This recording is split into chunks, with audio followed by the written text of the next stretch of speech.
నమస్కారం. మన మీ మామిడి కథలకు స్వాగతం. తిరుమల కథలు 60వ ఎపిసోడ్కు సుస్వాగతం.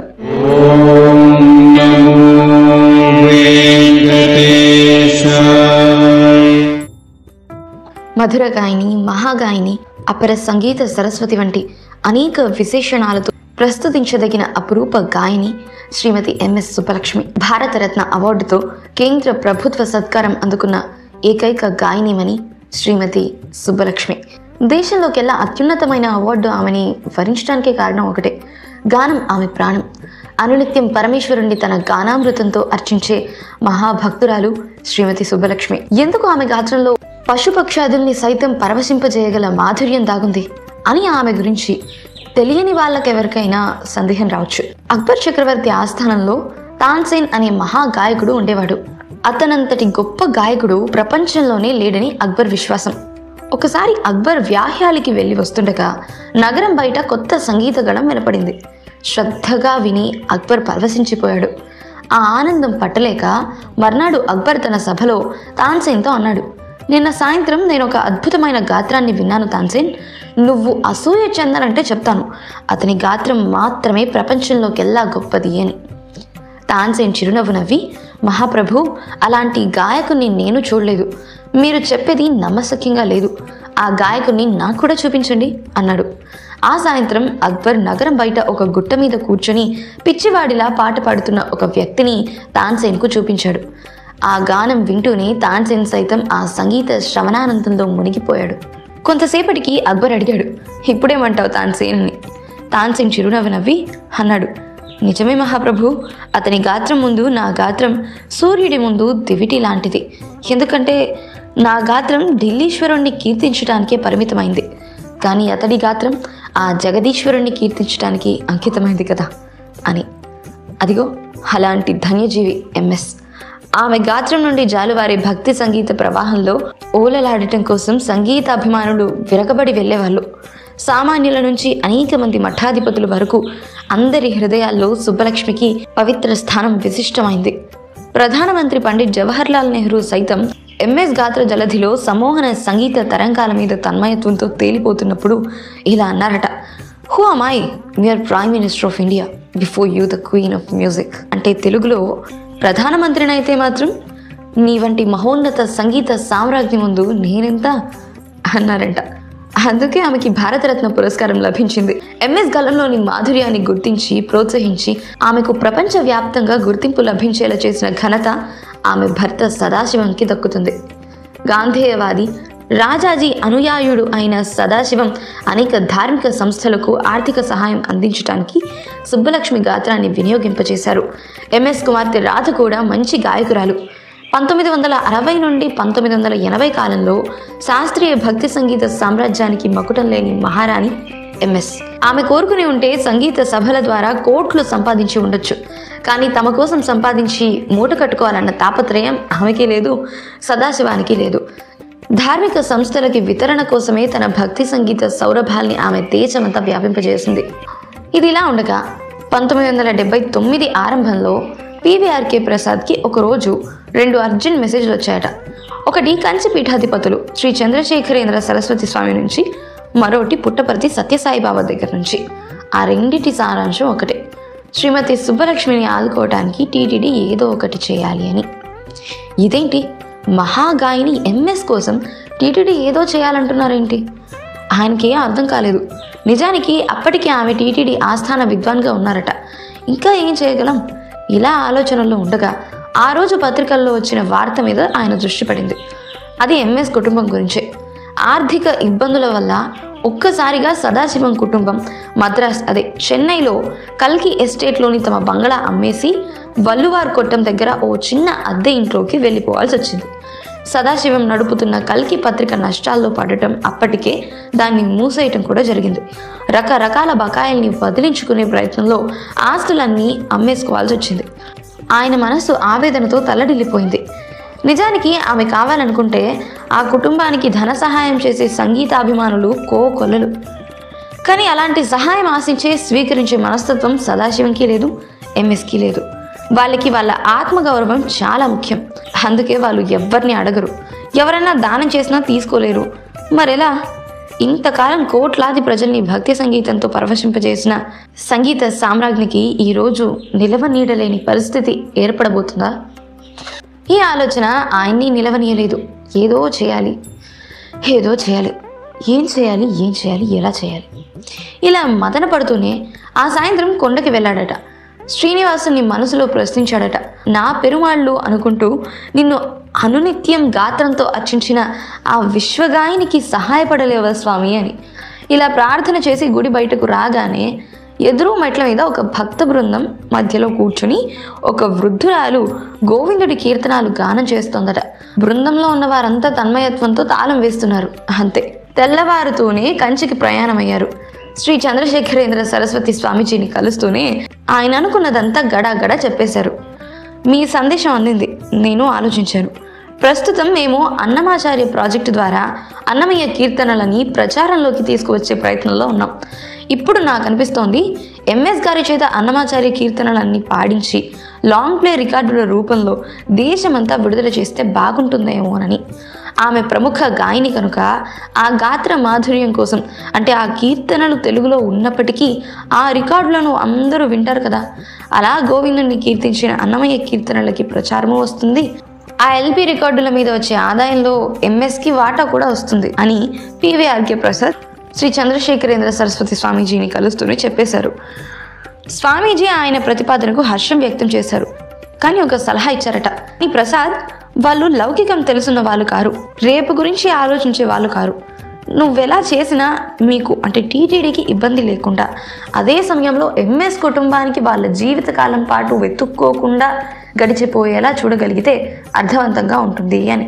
సరే అని ఆయన తిరుమలకు తిరిగి వస్తూనే అప్పటి పర్సన్స్ ఇన్ఛార్జ్ కమిటీలో ఈ విషయం చర్చించారట. ఎంఎస్ ద్వారా అన్నమయ్య కీర్తనని దేశవ్యాప్తంగా ప్రచారంలోకి తీసుకురావచ్చిన ఐడియా కమిటీకి కూడా నచ్చింది. కమిటీ చైర్మన్ శ్రీ రమేషన్, సభ్యులు శ్రీ చంద్రమౌళి రెడ్డి గో హెడ్ అంటూ ఆయన్ని ప్రోత్సహించారు. రమేషన్ గారితో కలిసి ఆయన మద్రాసు వెళ్లారట. ఎంఎస్ కుటుంబం పల్లువారు కొట్టం దగ్గర ఓ చిన్న ఇంట్లో అద్దెకుంటున్నారు. వెళ్తూనే సదాశివం గారికి శ్రీనివాసుడి ఫోటో బహుకరించారట. ఆయన ప్రాజెక్టు గురించి వివరించగానే సదాశివం ముందు చాలా ఉత్సాహపడిపోయారట. కానీ అంతలోనే కొంచెం వెనక్కి తగ్గారు. అన్నమయ్య కీర్తనలన్నీ తెలుగులో ఉంటాయి, మాకు తమిళం తప్ప తెలుగు రాదు. చిన్నప్పటి నుంచి సాధన చేసిన త్యాగరాజ కీర్తనలు పాడటం తేలిక, కానీ ఇప్పుడు 60 ఏళ్ల వయసులో ఆమె ఇన్ని తెలుగు కీర్తనలన్నీ సాధన చేయాలంటే, ముఖ్యంగా ఆ తెలుగు ఉచ్చారణలో తమిళ యాస చొరకుండా పాడాలంటే ఆమెని బాధ పెట్టడమే అవుతుంది అని ఆయన సందేహపడ్డారు. ఆయన చెప్పిన దానికి కారణం ఉంది. కీర్తనలోని భావాన్ని, స్ఫూర్తిని అర్థం చేసుకోకుండా గానం చేయటం ఎంఎస్ ఇష్టపడదు. ఆ రకంగా ఒక్కొక్క అన్నమయ్య కీర్తనని అర్థం చేసుకుని తెలుగు శబ్దం చెడకుండా సాధన చేయాలంటే కనీసం ఒక వారం రోజులు పడుతుంది. వీళ్ళేమో 5 లాంగ్ ప్లే రికార్డులు చేయాలనుకున్నారు. అంటే 50 కీర్తనలు, కనీసం 50 వారాలు, ఇంచుమించు ఒక ఏడాది పాటు సాధన చేయాలి. ఇక సదాశివం పెదవి విరిచేశారు. ఇది జరిగేది కాదు అన్న భావం సదాశివం మాటల్లో ధ్వనించిందట. దీంతో పివిఆర్కే ప్రసాద్కి నీరసం వచ్చేసింది. ఇంత కష్టపడి ఈ కుటుంబానికి ఏదో ఉపయోగపడదామని వస్తే ఈయనేంటిలా అంటున్నాడు, అలాగని ఏదో మీకు సాయం చేయాలనే ఈ కార్యక్రమం చేపట్టాం అని బాహటంగా చెప్దామా అంటే మొదటికే మోసం రావచ్చు. ఎవరి దయాదాక్షిణ్యాల్ని ఆశించే మనుషులు కారు వాళ్ళు అని కంచి స్వామీజీ చెప్పిన మాటలు గుర్తొచ్చాయి ఆయనకి. మరెలా సదాశివను ఒప్పించేది అని ఆలోచిస్తుండగా మళ్ళీ శ్రీనివాసుని తలుచుకున్నాడు పివిఆర్కే ప్రసాద్. స్వామి, ఈయన్ని నువ్వే ఒప్పించగలవు. అంతలో ఎంఎస్ అక్కడికి వచ్చారట. అక్కడ పివిఆర్కే ప్రసాద్ బహుకరించిన శ్రీనివాసుని చిత్రపటాన్ని చూస్తూనే ఆవిడ ప్రగాఢ భక్తితో ఆ స్వామికి నమస్కరించి, పెరుమాల్ ఎనకాగ నీంగడ వందుతేలా అంటే తెలుగులో, శ్రీనివాస నా కోసం తమరే వచ్చేశారా అనుకుని పరవశించిపోతూ కొద్ది క్షణాల పాటు ధ్యానంలోకి వెళ్ళిపోయారట.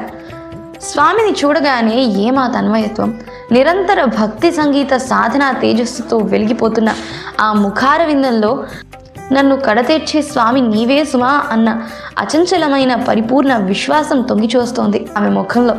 ఆ సన్నివేశం చూడగానే అప్పటికి కొన్ని మాసాల క్రితం కలిగిన అనుభవం జ్ఞప్తికొచ్చింది పివిఆర్కే ప్రసాద్కి. అదేంటనంటే 1979లో టీటీడీ ఎగ్జిక్యూటివ్ ఆఫీసర్గా చేరిన కొన్ని మాసాలకి టీటీడీ నిర్వహిస్తున్న కుష్టు నివారణ కేంద్రాన్ని సందర్శించారు పివిఆర్కే ప్రసాద్. ఆ సెంటర్కి ఇన్ఛార్జ్ అయిన డాక్టర్ భాస్కర్ రావు అక్కడి కుష్టు రోగుల్ని పరిచయం చేస్తున్నారు. వాళ్ళల్లో ఒకడైన వీరాచారి గురించి చెప్తున్నప్పుడు, ఆయన గురించి తెలుసుకోవాలన్న కుతూహలం పెరిగింది పివిఆర్కే ప్రసాద్కి. వీరాచారికి నిండా 25 ఏళ్లు కూడా లేవు. బళ్ళారి దగ్గర బోనమానహల్లి గ్రామానికి చెందిన వీరాచారి కుటుంబం చెక్కల మీద బొమ్మలు చెక్కటంలో సిద్ధహస్తులు. అది వారి కులవృత్తి. వీరాచారి చిన్నతనం నుంచే అద్భుతమైన కళాఖండాలు సృష్టించేవాడు. టీనేజ్లోనే మంచి చేతి వృత్తి నిపుణిగా గుర్తింపు పొందాడు కూడా. అకస్మాత్తుగా ఒకరోజు అతనికి తన ఒంటి మీద అక్కడక్కడ తెల్లటి మచ్చలు కనిపించాయి.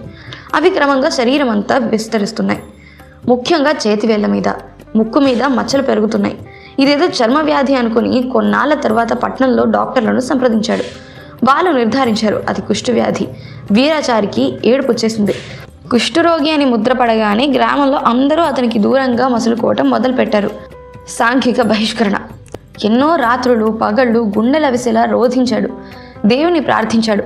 వీరాచారిలోని కళా నైపుణ్యాన్ని గుర్తించిన డాక్టర్ జేఎస్ నారాయణ అనే డాక్టర్ చొరవ తీసుకుని వీరాచారిని తిరుపతిలోని టీటీడీ కుష్ఠ నివారణ కేంద్రానికి పంపించాడు. ఇక్కడ 4 ఏళ్ల ట్రీట్మెంట్ తర్వాత అతనిలోని కుష్ఠవ్యాధి శరీరంలోని ఇతర భాగాలకు విస్తరించకుండా నిరోధించగలిగారు. కానీ అప్పటికే కళాఖండాలు చెక్కే ఆ చేతుల వేళ్ల కొనల్ని కుష్ఠవ్యాధి హరించేసింది. పైగా వ్యాధి పూర్తిగా నశించలేదు. సౌమ్యుడు మితభాషి అయిన వీరాచారి పివిఆర్కే ప్రసాద్ని చూస్తూనే నమస్కారం పెట్టి ఓ పక్కగా నుంచున్నాడట. అతని కథంతా విన్నాక మనసు విలవిలలాడిపోయింది పివిఆర్కే ప్రసాద్కి. ఒక మంచి హస్తకళాకారుడు కేవలం కుష్ఠవ్యాధి కారణంగా మరుగున పడిపోతున్నాడే అన్న బాధ పివిఆర్కే ప్రసాద్ను వెంటాడింది. కానీ వాళ్ళ దగ్గర ఉన్న వైద్యుల శక్తి అంతకు మించి ఏం చేయలేదు. వాళ్ళ శక్తి మేరకు వాళ్ళు చేశారు కదా అనుకుంటూ వీరాచారి చేతులు చూడగానే జాలేసింది. ఏం వీరాచారి, వేలు దెబ్బతిన్నాయి కదా, బొమ్మలు చెక్కటం మానేసావా అని ఉత్సుకత ఆపుకోలేక పివిఆర్కే ప్రసాద్ వీరాచారిని అడిగారు. వీరాచారి ఆనందపడిపోయాడు. ఆయన ఆ మాత్రం అతని గురించి అడిగినందుకు. 1 నిమిషం సార్ అంటూ తన గదిలోకి పరిగెత్తుకుంటూ వెళ్ళి 2 నిమిషాల్లో తిరిగి వచ్చాడు. కుష్ఠవ్యాధి వచ్చాక అతని చేతిలో రూపుదిద్దుకున్న అందమైన జీవం ఉట్టిపడే 4-5 చెక్క శిల్పాలు తీసుకొచ్చాడు. అందులో ఒకటి శ్రీనివాసుడిది. ఆహా, ఏమిటా పనితనం! భగవంతుడు ఇతనికి ఎక్కడిచ్చాడు ఈ నైపుణ్యం! ఆ చెక్క శిల్పం రూపంలోని స్వామిని చూస్తూనే పివిఆర్కే ప్రసాద్ మైమర్చిపోయాడట. ఆయన ఆసక్తిని గమనించి ఇంత దూరం వచ్చాను, ఆ స్వామి మేలు చేస్తే ఈ వేళను ఈ వ్యాధి ఇంకా తినేయకుండా ఉంటే ఇంకా చాలా శిల్పాలు చెక్కాలని ఆశ అని అన్నాడు. ఓ పక్క కుష్ఠవ్యాధికి వేలు బలైపోతున్నాయి. కళాత్మకమైన శిల్పాల్ని చెక్క నుంచి మలుస్తున్నాడు. ఆ శ్రీనివాసుడే గట్టెక్కిస్తాడని నమ్ముతున్నాడు. శ్రీనివాసుడి పట్ల ఆ భక్తి పారవస్యం, ఆ విశ్వాసం పివిఆర్కే ప్రసాద్ను కదిలించేశాయి. ఇలాంటి గొప్ప కళాకారుణ్ణి సమాజం అస్సలు వదులుకోకూడదు అనుకుని వెంటనే ఎవరో వెంటబడి తరుముతున్నంత వేగంగా టీటీడీ ఎగ్జిక్యూటివ్ ఆఫీసర్కు ఉండే హోదా పరపతి ఉపయోగించి వేలూరులో సిఎంసి హాస్పిటల్కి వస్తుండే ఒక జర్మన్ స్పెషలిస్టు చేత వీరాచారికి శాశ్వతంగా కుష్ఠవ్యాధి నుంచి విముక్తి కలిగేలా కొన్ని వారాల ట్రీట్మెంట్ ఇప్పించారు పివిఆర్కే ప్రసాద్. వీరాచారి ఆనందంతో పొంగిపోయాడు. పివిఆర్కే ప్రసాద్ బదిలీ అయి వెళ్లే రోజున ఓ ఘనపుటడుగు పరిమాణం ఉండే ఏక చెక్క నుంచి సజీవంగా ఉన్నట్లు అనిపించే కృష్ణార్జునులతో ఒక గీతోపదేశం శిల్పాన్ని చెక్కి ఆయనకు బహుకరించాడు. ఎందుకు ఇదంతా వీరాచారి అని అడిగితే, ఆ స్వామి మీ ద్వారా నా కళని మళ్ళీ జీవింపచేశాడు. ఉద్యోగం ఇచ్చి శాశ్వతంగా ఇక్కడే, అదే టీటీడీ కృత్రిమ అవయవాల కేంద్రంలో ఉంటూ ఆయన్ని సేవించుకునే భాగ్యం కల్పించాడు కదా సార్ అని అన్నాడట. నిజమేనేమో. అదిగో ఆ రోజు ఆ కళాకారుడు వీరాచారిలో శ్రీనివాసుడి పట్ల కలిగిన భక్తి ఉద్వేగం ఇప్పుడు భక్తి పారవస్యంలో ఎంఎస్ని చూడగానే పివిఆర్కే ప్రసాద్కి మెదిలింది. సరే, ఇప్పుడు వీళ్ళని అన్నమయ్య ప్రాజెక్టుకి ఒప్పించడం ఎలా? మరోసారి ఆ స్వామిని తలుచుకుంటూ మళ్ళీ ఒప్పించే ప్రయత్నం చేశారు. అన్నమాచార్య ప్రాజెక్టు ఆఫీసర్ కామిశెట్టి శ్రీనివాసులు చెట్టి, ఆయన తెలుగు ప్రొఫెసర్. ఆయన్ని భాషా భావం తెలుగు నుడికారం ఆమెకు నేర్పడానికి నియమిస్తానని శ్రీ సదాశివంకు హామీ ఇచ్చారు. అప్పుడే ఎంఎస్ ఆయన మాటలు వింటూనే తమిళంలో అన్నారట, ఆ పెరుమాళ్ కోసం ఎంత కష్టమైనా సాధన చేస్తాను, ఒప్పుకోండి అని. అద్భుతం కదా, ఎక్కడి నుంచి వచ్చాడో పెరుమాళ్ ఆమె మనసులోకి. చివరికి ఆమె కొత్తగా సాధన చేయాల్సిన అన్నమయ్య కీర్తనని 3 LP రికార్డులకు పరిమితం చేస్తూ మిగతా 2 LP రికార్డుల మీద గణేష పంచరత్నం, మధురాష్టకం, గీతా గోవిందం, నామరామాయణం, హనుమాన్ చాలీస, లక్ష్మీ అష్టోత్తరం, శ్రీ వెంకటేశ్వర కరవాళంబ స్తోత్రం, గోవిందాష్టకం, కనకధారాస్తవం, దుర్గా పంచరత్నం, రంగనాథ గద్యం, 12 స్తోత్రం, శివాష్టకం రికార్డు చేయించాలని నిర్ణయించారు. అలా ఆదిశంకరం, రామానుజం, మధ్వాచార్యులతో పాటు ఇతర ఆచార్యుల విరచిత స్తోత్రాలన్నీ వచ్చేలా చూశారు. అంతా బాగుంది, కానీ చివరికి వారికి వచ్చే ఆదాయం గురించి చర్చించే విషయంలో ఎంఎస్ ఆసక్తి చూపించలేదు. పెరుమాళ్ కోసం గానం చేయటం ఏంటి, ఆదాయం గురించి చర్చ ఏమిటి అంటూ ఆమె తప్పుకున్నారట. సదాశివం కూడా చాలా ఇబ్బంది పడ్డారు ఆ విషయం మాట్లాడడానికి, కానీ మాట్లాడి తీరాలి. కంచి పీఠాధిపతులు చెప్పిందే ఆయన మనసులో మెదులుతోంది. వీళ్ళు ఎవరికి చెప్పినా వారు జీవితాంతం ఇబ్బంది లేకుండా సాయం చేస్తారు, కానీ దానికి ఎంఎస్ సదాశివం ఒప్పుకోరు. అందుకే వాళ్ళకి సహాయపడటం కోసం ఈ ప్రాజెక్టు చేపట్టామని వీళ్ళు చెప్తే వాళ్ళు ఇష్టపడరు. ఒకరి దయాదాక్షిణ్యాల్ని ఆశించే వాళ్ళు కారు. వాళ్ళని ఆ శ్రీనివాసుడే ఆదుకోవాలి. మొత్తం మీద ఒక ఒప్పందం కుదిరింది. రికార్డింగ్ ఖర్చులన్నీ హెచ్ఎంవి కంపెనీ భరిస్తుంది. 7 లక్షల రూపాయలని ఎంఎస్ పేరు మీద బ్యాంకులో టీటీడీ డిపాజిట్ చేస్తుంది. దాని మీద నెల నెల వచ్చే వడ్డీ ఎంఎస్కి, అంటే ఆమె జీవితాంతం చెందుతుంది. ఆమె తదనంతరం అది టీటీడీకి చెందుతుంది. అయితే ఎంఎస్ సలహా మేరకు కొంచెం మార్పు చేయాల్సి వచ్చింది. ఆ ప్రకారం ఎంఎస్ పేరు మీద 4 లక్షలు, సదాశివం పేరు మీద 2 లక్షలు, ఎంఎస్తో కలిసి ఈ ప్రాజెక్టులో పాల్గొంటున్న ఆమె కుమార్తె రాధ పేరు మీద 1 లక్ష టీటీడీ జాయింట్ ఫిక్స్డ్ డిపాజిట్లుగా బ్యాంకులో టీటీడీ వేసేటట్లుగా అంగీకారం కుదిరింది. ఆయా డిపాజిట్ల మీద వచ్చే నెలవారీ వడ్డీలు వాళ్ళ జీవితకాలం వాళ్లకు అందుతాయి. ఆ అగ్రిమెంట్ కాగితాల మీద సంతకాలు చేస్తున్నప్పుడు సదాశివం గారి కొడుకు ఎంఎస్కి సెక్రటరీ అయిన ఆత్మనాథన్ నవ్వారట. మన బాగోగులు ఇలా ఉంటాయని పెరుమాల్కి 400 సంవత్సరాల క్రితమే తెలిసినట్లుంది. అన్నమాచారి చేత 1000 కొద్ది కీర్తనాలు రాయించి పెట్టాడు. ఆత్మనాథన్ వ్యాఖ్యానికి అందరూ నవ్వుకున్నారు. నిజమేనేమో, శివుని ఆనలేనిదే చీమైనా కుట్టదు అంటారు. అలా ఇప్పుడు ఎంఎస్ కుటుంబాన్ని ఆదుకోవటానికే పెరుమాల్ 400 ఏళ్ల క్రితం అన్నమాచార్యుడితో ఈ కీర్తనలన్నీ పాడించాడేమో మరి. ఎంఎస్ మాత్రం పెరుమాల్ని తలుచుకొని అలౌకికమైన ఉద్వేగానికి లోనైంది. ఆమె కళ్ళ వెంట ఆనంద శ్రావులు రాలే. మొత్తం మీద ఆ రకంగా ఎంఎస్ గల్లం నుండి జాలువారినవే ఇప్పుడు మార్కెట్లో ఉన్న టీటీడీ వారి బాలాజీ పంచరత్నమాల క్యాసెట్లు, ఎల్పీలు. ఈ మొత్తం ప్రాజెక్టులో సదాశివం పాత్ర ఏంటి? ఆయన పేరు మీద కూడా 2 లక్షలు జాయింట్గా డిపాజిట్ చేశాం కదా, ఈ చర్యని ఎలా సమర్థించుకోవాలా అని. ఎలా చేద్దాం సదాశివం గారు అని ఆయన అడగ్గా, అంతా పెరుమాళ్లే చూసుకుంటాడు అన్నారట ఆయన. ఎవరు చేయించారో తెలియదు, కానీ ఎంఎస్ రాధ గానం చేసిన ఎల్పీ రికార్డు విడుదలని గతంలో ఎన్నడూ జరగనంత ఘనంగా సదాశివం జరిపించారు.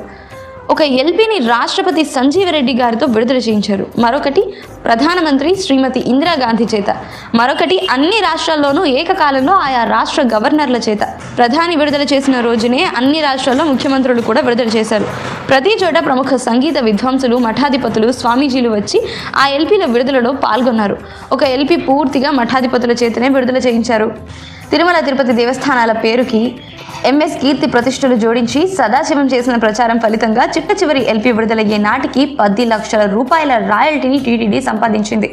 అంటే డిపాజిట్గా చేసిన 7 లక్షల రూపాయలని మించిపోయే ఆదాయం మొదటి ఏన్నార్థంలోనే టీటీడీ ఆర్జించింది. ఆదాయంతో పాటు అన్నమయ్య కీర్తనలను దేశ విదేశాలలో ఎంఎస్ గాత్రం ద్వారా ప్రచారంలోకి తీసుకురాగలిగింది. ఒక మహత్తర గాయని మనకి సరైన సమయంలో ఊతమిచ్చిన ఆనందం కూడా టీటీడీకి మిగిలింది. అదే సమయంలో ఒక మహాభక్తురాలికి న్యాయం జరిగిందన్న సంతృప్తి కంచి స్వామీజీకి చేకూరింది. ఇదంతా ఎలా సాధ్యపడింది? ఏ శక్తి జరిపించింది? ఏంటో ఆ శ్రీనివాసుడి లీలలు. ఏదైతేనే ఈ కథనం సందర్భంగా అంత గొప్ప గాయని మనని కలుసుకోవటం మనందరి అదృష్టం.